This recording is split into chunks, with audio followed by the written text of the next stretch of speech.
Hey everybody, this is CM Punk, and this is The Breakdown.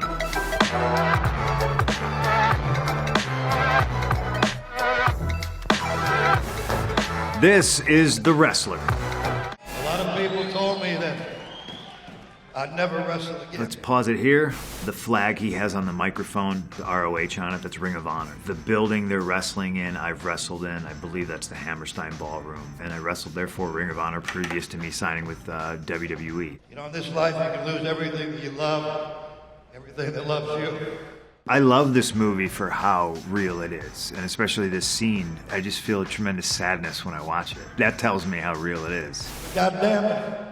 I'm still standing here, and I'm the Ram. He's breaking rules, honestly. It would be like me talking over here and talking up here and talking here when there's a camera right in front of me. He's having a genuine moment. He's talking to the people. He's a loser.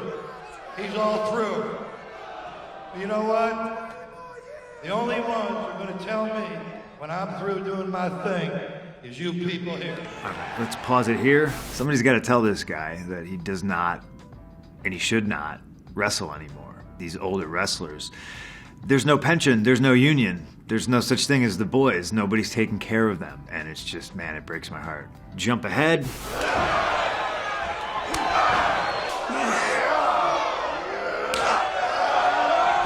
Everything about this movie is so accurate. I mean, the moves they're doing, I know Mickey Rourke got put through the paces. Aronofsky was very dialed into being authentic and real, and they nailed it. Let's break down this frame. To communicate, the easiest way to do it is just whisper sweet nothings into each other's ears. Or talk as loudly as you possibly can so people in the cheap seats can hear you, like John Cena. There's guys that you can wrestle and not say a word to, but normally that comes with repetition. I could put my gear on right now and I guarantee you I could have an entire match with Rey Mysterio and not talk to him once. What are you doing? This is my move. You see him lean up and he's like, what are you doing? That's my move. Your signature move is what you did. Nobody else did it. In this scene, I think Rams, he's losing it. Maybe he forgot that that's not his move.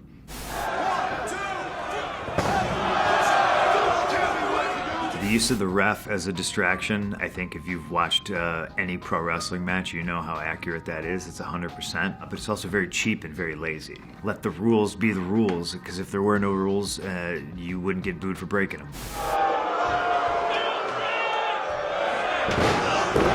I think you're allowed to bring in whatever you want in the ring when the referee has been knocked out of commission. Rewind, please. And always notice, it's always like the lightest of blows that sends the referee sprawling into a state of unconsciousness. This movie is just deadly accurate.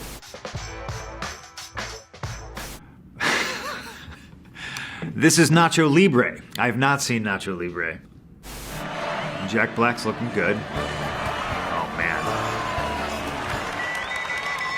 The classic Mexican wrestling whistle to start the match. I've never seen or heard anybody use a whistle to start a match in wrestling. Test of strength. Jack Black's losing this one. That was a weird transition. The moves and everything, the chain wrestling, that's all classic stuff. When I said it was a weird transition, they just went from chain wrestling just immediately to like a suplex. There is a way for it to happen organically. They just felt like we missed a couple steps in there. Ah, that's a DQ. That's a disqualification. Oh no, he's going for the mask. This is dirty. Let's pause it here. The mask is the luchador's identity. It's his entire life. It's his career. You try to take somebody's mask off, people are gonna be real mad at you. Oh wow, that didn't take much. You know, you gotta work it a little bit. You gotta tear the mask a little bit. You gotta act like you're trying to take it off. This dude just went right for it and took it off. No foreplay, you gotta tease me a little bit. But he lost his mask. He should be trying to cover his face. Oh, Jesus. The monkey flip, that's a real move. How do you do a monkey flip? I mean, I could show you if you want to come over here. Yeah. You would die. I got a lethal monkey flip. That's why you never saw me do it. I killed motherfucker. You know, I'm sorry. Oh, I can swear? You can swear. Yeah. All right. Let's go back. You literally just jump on the dude and they let you They let you perch on like their hips there, and you roll back and you kick them into the air. People can flip out of it, land on their feet, over-rotate, land on their belly, and he just launched him straight over the top rope. Seen it happen a dozen times. Here comes the big Nacho Libre comeback. Oh yeah. He's gonna miss, isn't he? He's missing. Man, I could fly. No, that's not realistic at all. Obviously, they use wires or something like that for that. I've seen some gnarly dives from the top rope. Having Rob Van Dam jump from the top rope, like into the third row on top of Bam Bam Bigelow. It's always nicer when you have a big, gigantic, tough man to land on. You can't pin him on the floor. Where's the ref? Oh, come on, you lazy piece of No, you can't pin somebody on the floor. You gotta pin somebody in the ring. There's rules to this, ladies and gentlemen. This is why the ratings are down. This is Ready to Rumble. I have never seen Ready to Rumble. A lot of people always give me grief for that. I have no idea what's gonna happen. $1.25. That's all I got. That's just not good enough now, is it, you little boo? Just take a penny out of the... Take a penny thing. There's a lot of glare coming off that dome of yours. Squirrel nuts! Let's pause it here. That's Three Stooges, isn't it? That's Hogan hulking up. That's The Undertaker sitting up. I'm sure people in the convenience smart world would recognize that as that guy's signature. That was his Hulk up, you know? Oh, so right into it. All right. Let's pause it here. That's just a basic suplex. The previous clip, I was talking about how it just seemed like it was an odd edit or a transition. There was no transition. We were just already there. But, I mean, yeah, fundamentally, the suplex was sound. Anytime you're picking up your opponent and throwing them, most notably like over your head, it's a suplex. The easiest way to do that was just a standing suplex. You hook the guy's head, you put his arm over your head, you grab him by the waist, and you throw him over your head. This is the best convenience store of all time. The most unconventional place I've ever wrestled before is inside a strip club. That's it. You're glossing right over that. No follow-up questions. Let's just skip ahead 10 seconds. Oh no. Let's break down this frame. Glass is used in pro wrestling all the time. It's either pro wrestling or it's garbage wrestling. Garbage wrestling is taking everything that is traditional about wrestling and the art kind of out of it and replacing it with ultra violence. Thumbtacks, fire, glass. I used to wrestle a lot for a promotion down in Indiana and Kentucky. I would be like the exception. There'd be a few of us who would just do, you know, traditional, like old school wrestling. I mean, they'd have to sweep the ring out before I got into it because it would just be littered with all this junk. Splintered tables, you know, wood screws, thumbtacks, glass, everything. The light tubes, I think, is the popular thing the kids use. Maybe I did get hit with a light tube once. It's hard to remember sometimes. This is Paradise Alley. They made a Blu-ray of Paradise Alley, apparently. It's a doozy, I'm sure. We have another idiot challenger. I forget what the plot of this movie is, so I can't remember what is going on here. Let's pause it here. Pro wrestling was born out of the carnivals. They would go from town to town, essentially beating up the local town folk who thought they, you know, if they paid money, they'd be able to, you know, beat the guy up. Their skill set was pretty impressive because they had to look beatable, but then when got real, they also had to just absolutely be able to tear somebody's limbs off. Hey, Kid Greaseball. Hey, rat! His name is Kid Salami. Say after me, Kid Salami. Alright, the name Kid Salami is a hell of a lot cooler than CM Punk. CM Punk's the stupidest name in all of it. Like, what is it? It's just stupid. Kid Salami, at least you're like, okay, I get it, he's Italian. CM Punk, you're just like, what? Should use the egg to grease up his body so he's slippery. That's not how you fight. Come on. Those punches, though, man, in a real or a professional wrestling setting, garbage. Fast forward a bit. What do you want to do? If I get annoyed, I think I can win. Get annoyed! Yeah, when you get annoyed, would you please get very annoyed? You're embarrassing me here. Here we go. Is there a DVD commentary for this? Because I would really be interested to hear, like, 2019 Sylvester Stallone commenting on all of this.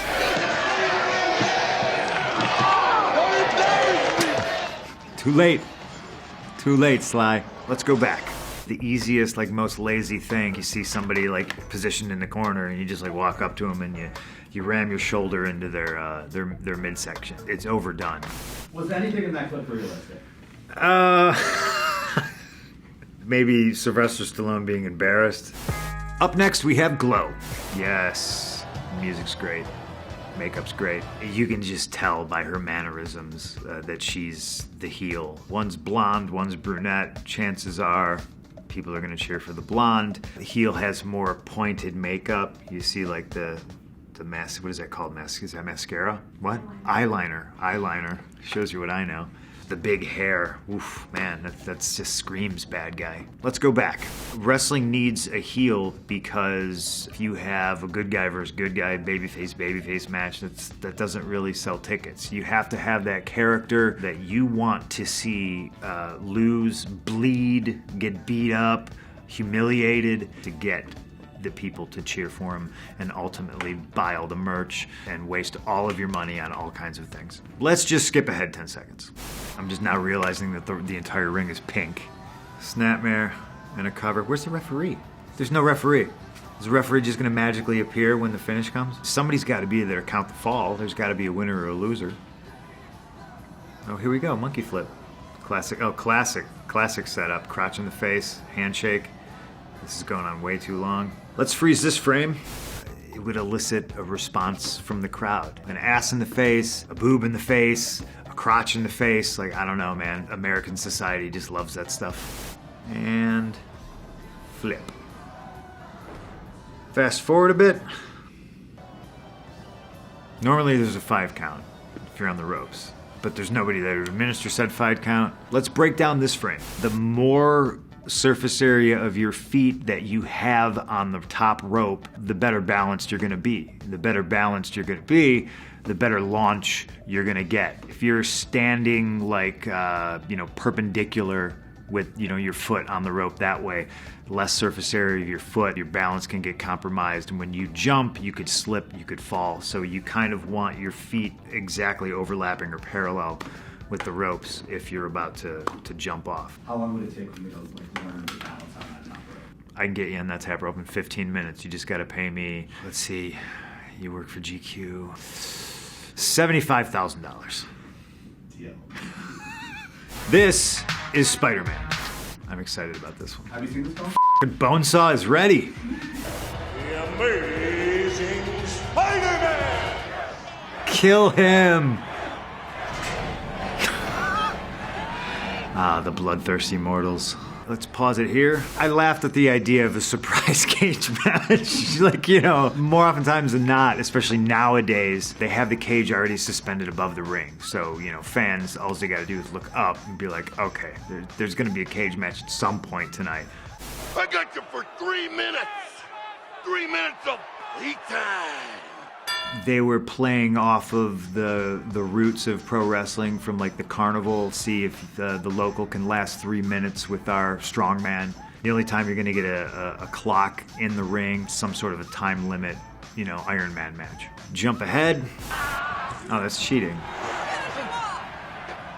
Also cheating? Oh. One of my favorite things you can do is tell a pro wrestler that, oh, those chairs that you hit somebody with, those are fake chairs. And I've just never understood what a fake chair was. The chair I'm sitting in feels real. It's doing its chair job. It's holding me up as I sit down.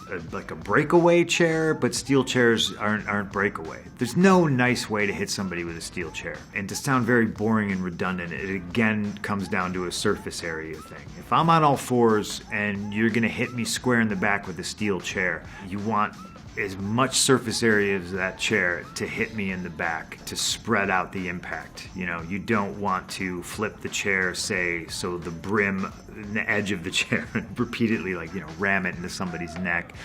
Then you're really gonna hurt somebody. That being said, you're still really gonna hurt somebody if you hit them the right way. Such is the life of a pro wrestler. It's all fake and it all hurts. What are we doing here? That was awesome. No referee. No respect for the rules. Let's break down this frame. You know, some guys are like synonymous with certain weapons and props. I always got a kick out of anytime I got to handle the Undertaker's urn, just for the absurdity of it. Somebody's ashes in here. Why does he carry it if he never hits anybody with it? Leave the dead cat in the back, and then you're not gonna get hit with the urn. Monkey flip. Your favorite. Where'd the referee come from? It's a cage match, nobody in or out. This is Fighting with My Family. I hope to God it's the clip I'm thinking. Yes. The hell are you? Yes. Yes. Why don't I do to you what I did to every single diva last night? Oh no. Well, the one girl is playing my wife. So it's weird. I've never seen that. That's why I was like, oh, I hope it's the clip I think it is. They were trying to film that after, I think it was a Raw. They're like, hang on, we're also gonna film this part of the movie, so Rock comes out. Everybody's excited, and he's like, you just stay there, we're gonna film this one thing, you know, do me this favor. And then this woman who wasn't my wife, but was dressed as my wife and announced as my wife comes out, and the entire crowd just started chanting for me. CM Punk, CM Punk. And they couldn't get the crowd to stop, so Rock was like, oh, you like Phil? I like Phil. Pulls his phone out and calls me. By the time I got in the elevator, out of the elevator, back outside to walk my dog Larry, my phone was just like blowing up. People texting me, answer your phone! I didn't know what was going on. Let's go back. I think we should have a match right now. And as a special post-WrestleMania treat, I will put my title on the line. Let's break down this frame. Yeah, I think everybody just throws the belt over their shoulder. Nobody seems to just wear the belt. I wore it all the time, so I could, you know, I could speak with my hands, so the cheap seats could see it. My belt was like huge and ugly anyway, you know, so it was too heavy to carry. I'm a weakling. This is my house, freak! Oh no, that's all it takes. Don't call me freak. It's like calling Marty McFly chicken. Being called a freak was like a button for her, you know? And it was like, don't push that button, don't give Popeye his spinach, don't let George Animal Steel eat the turnbuckle. I think once she heard that, you know, that was the switch that made her just time to put the pedal to the metal here. To fall in the ring, the easiest way to do it, you want a ton of surface area of your body to hit. That's why you see people like slap out. They do this in martial arts too. Kempo, any form of like, you know, karate, jujitsu, doing rolls, break falls and stuff like that translates directly into pro wrestling. It's all the same thing. Get to the ground as fast as you can, but you also don't want to just land on your elbow. You want to land on your entire arm, most surface area you possibly can to lessen the impact on a focused part of your body. You don't want to land on your neck. You don't want to get compressed. All this sucks. It all sucks. You're throwing yourself at the ground. It's nothing that your brain should want your body to do. And over time, all of it takes its toll. If you take a guy like Hulk Hogan, who had the simplest, easiest finishing move in the world, he'd jump up and drop a leg on you, landing directly on his tailbone, you know, compression. Your body gets old and betrays you, and all that adds up, and you pay the price. Let's go back. It was pretty accurate. I think my wife had better abs than the actress they had playing her, though. I have to say that my wife's abs are out of this world, but they found somebody as short as my wife, so I think that's very realistic. Thanks for watching the breakdown.